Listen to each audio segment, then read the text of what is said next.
Hello and welcome everyone to VV education services. I hope आप लोगों का business legislation का पेपर बहुत अच्छा गया होगा। आप मुझे कमेंट सेक्शन में बिल्कुल बताइएगा कि आपका पेपर कैसा गया। तो अब हम आपके दूसरे पेपर की तैयारी स्टार्ट कर देते हैं जल्दी से, जो कि आपका है एंटरप्रेन्योरशिप डेवलपमेंट एंड मैनेजमेंट का। मैं आप लोगों के लिए कुछ इंपॉर्टेंट क्वेश्चंस लेकर आई हूँ, जो प्रीवियस ईयर क्वेश्चन पेपर्स के हिसाब से मोस्ट रिपीटेड क्वेश्चंस रहते हैं, जिनमें से कुछ ना कुछ आपको इस साल के पेपर में भी देखने को मिल सकता है। तो बिना किसी देरी के हम जल्दी से वीडियो को स्टार्ट करते हैं। Moving on to our first question. First question is role of entrepreneurship in economic development. Now see, basically first you have to define entrepreneurship. आप जब भी इस क्वेश्चन को लिखें, जब भी आप कोई भी क्वेश्चन को लिखना चालू करें, आंसर को लिखना चालू करें, तो आप हमेशा पहले डिफाइन करें। अगर क्वेश्चन में एंटरप्रेन्योरशिप डेवलपमेंट का रोल पूछा तो डायरेक्ट आप रोल ना लिखें, आप पहले उसकी डेफिनेशन लिखें। तो एंटरप्रेन्योरशिप का मतलब क्या होता है? Entrepreneurship is basically when anybody starts a new venture with some good innovation. Innovation इसका एक कीवर्ड है जो आपको बिल्कुल लिखना है जब आप एंटरप्रेन्योरशिप की डेफिनेशन लिखें। इनोवेशन में आप एग्जांपल दे सकते हैं। आज हम जो भी नए बिजनेस देखते हैं उनमें कुछ ना कुछ इनोवेशन होता है। हो सकता है प्रोडक्ट में इनोवेशन हो, जैसे आईफोन। हो सकता है कि आपके पैकेजिंग में इनोवेशन हो, जैसे किंडर जॉय। तो ये आप एग्जांपल्स आप देकर आप इनोवेशन को समझा सकते हैं, आप एंटरप्रेन्योरशिप को समझा सकते हैं। तो basically entrepreneurship is the process of generating new idea, converting it into a business using innovation skills. Okay, so entrepreneurship को आप इस तरीके से डिफाइन करें और उसके बाद उसका रोल लिखें। अब अगर मैं इकोनॉमिक की डेवलपमेंट की बात करूं, तो जितने नए बिजनेसेस जनरेट होंगे उतना ही अपनी इकोनॉमी में एम्प्लॉयमेंट जनरेशन होगा, उतना ही जीडीपी में कंट्रीब्यूशन होगा। तो ये कुछ इसके आप हेडिंग्स बनाकर लिख कर आएंगे कि रोल ऑफ एंटरप्रेन्योरशिप क्या है इकोनॉमिक डेवलपमेंट में। You can write about employment generation, you can write about GDP contribution, you can write about technology, you can write कि लोगों की पर कैपिटा इनकम बढ़ेगी, जितना लोगों के पास जॉब्स होंगी उतना उनका स्टैंडर्ड ऑफ लिविंग अच्छा होगा। तो ये सब आप हेडिंग्स बनाकर इसको डिटेल में एक्सप्लेन कर कर आ सकते हैं। तो अगर आप मार्क्स के हिसाब से अगर लिखेंगे, तो अगर 5 मार्क्स का क्वेश्चन है तो 5 हेडिंग्स आपको लिखकर आनी है। ट्राई करिएगा कि आप फ्लो चार्ट भी जितने ज्यादा हो सके बनाकर आए अपने आंसर्स के साथ में, वो आपको एक प्रेजेंटेशन का एक अच्छा एज देते हैं आपको। Moving on to next question, sources of capital for new venture. अगर आप एक नया बिजनेस चालू कर रहे हैं तो आपके पास कौन कौन से सोर्सेज अवेलेबल होते हैं, तो इसका एक बहुत अच्छा सा फ्लो चार्ट आपका बनेगा। अगर मैं सोर्सेज की बात करूं तो हमारे पास दो मेन सोर्सेज होते हैं कहीं से भी पैसा अरेंज करने के।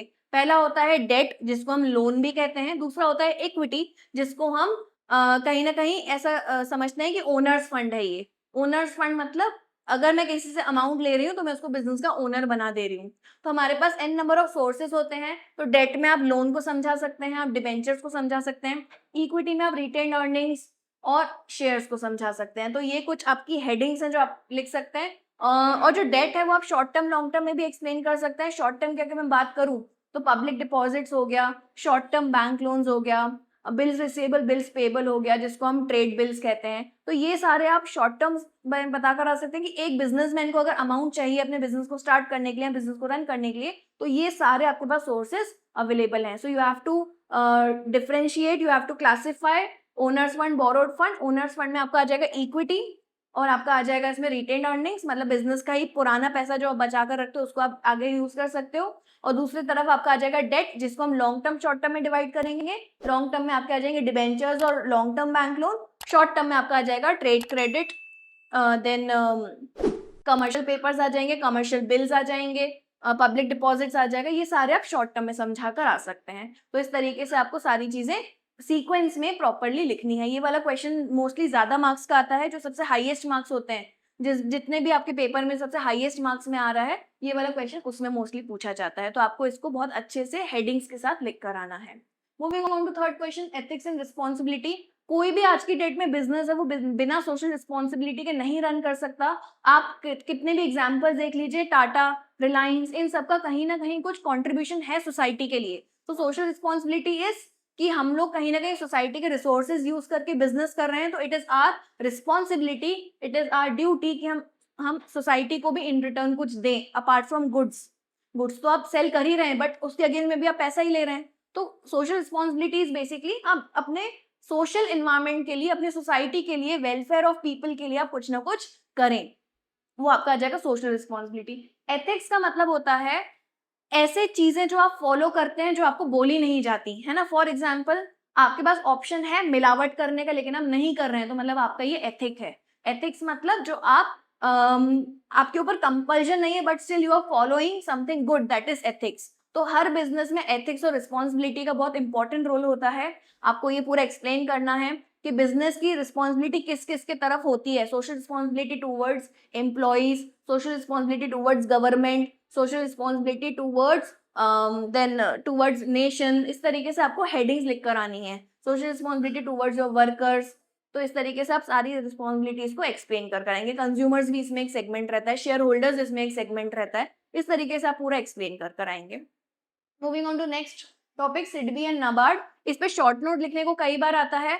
सिडबी क्या है? सिडबी एक बेसिकली ऑर्गेनाइजेशन है जो स्मॉल इंडस्ट्रीज को सपोर्ट करता है डेवलपमेंट के लिए। ये दोनों ही फाइनेंशियल इंस्टीट्यूशंस हैं जो गवर्नमेंट ओन करते हैं, और ये सिर्फ और सिर्फ डेवलपमेंट पर्पस के लिए बनाई गई हैं। Small industrial development bank of India. तो ये सिडबी जो है ये स्मॉल इंडस्ट्रीज को सपोर्ट करने के लिए बनाया है। अब यहाँ पे सपोर्ट मतलब सिर्फ फाइनेंशियल सपोर्ट नहीं है, वो तो बैंक भी दे देगा आपको फाइनेंशियल सपोर्ट। यहाँ पर सपोर्ट मतलब आपको अगर बिजनेस चालू करना है तो आपको टेक्निकल सपोर्ट से लेकर ऑपरेशनल सपोर्ट, अगर आपको कोई गुड्स इंपोर्ट करने, कोई मशीन इंपोर्ट करनी, तो इंपोर्ट एक्सपोर्ट प्रोसीजर्स में हेल्प करना, गारंटियर बनना लोन के टाइम पर, ये सारे असेसमेंट भी आपको प्रोवाइड करता है सिडबी। वैसे ही on the other hand we have NABARD.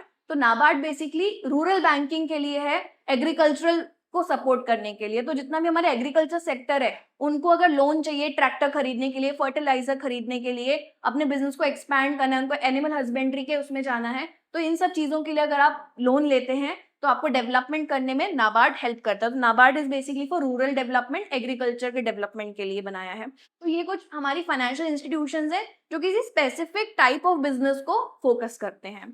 Moving on to fifth question, small business versus large business.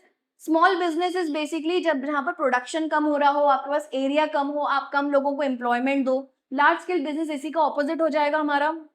अब आप एक बड़े एरिया में बिजनेस कर रहे हैं, आपके पास बड़ी फैक्ट्री है, ज्यादा प्रोडक्शन है, आप ज्यादा एम्प्लॉयमेंट जनरेट कर रहे हैं। स्मॉल स्केल बिजनेसेस जो हैं उनकी कुछ प्रॉब्लम्स भी होती हैं कि उनके पास रिसोर्सेज इतने ज्यादा नहीं होते हैं, उनको टैक्सेस बहुत ज्यादा भरने रहते हैं, क्योंकि वो कम कम प्रोडक्ट मैन्युफैक्चर करते हैं। तो कहीं ना कहीं उनका जो ओवरऑल कॉस्ट है वो बहुत ज्यादा रहता है। तो इस तरीके से आपको इसमें डिफरेंस लिखकर आना है दोनों के बीच में अलॉन्ग विद बेसिस। तो ये हमारे कुछ 5 क्वेश्चन है। मूविंग ऑन टू नेक्स्ट, कुछ और भी क्वेश्चन है मेरे पास। Forms of business organisations. अगर आपको आज बिजनेस चालू करना हो तो आपके पास क्या क्या तरीके हैं, कौन कौन से फॉर्म के आप बिजनेस चालू कर सकते हैं। तो इसमें आपको बेसिकली 5 फॉर्म को बहुत अच्छे समझा कर आना है एग्जाम में।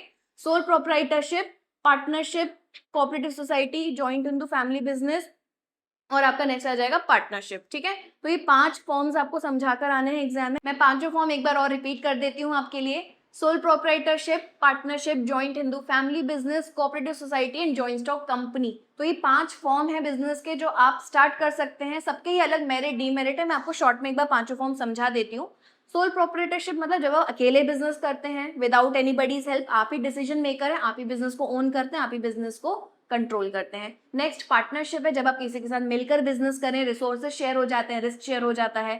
थर्ड हमारा है फैमिली बिजनेस, जो कि एंसेस्टर्स के जमाने से चला आ रहा हो बिजनेस, आपकी एंसेस्ट्रल प्रॉपर्टी पर ही जो बिजनेस होता है, जो हिंदू सक्सेशन एक्ट के अंडर में फॉल करता है।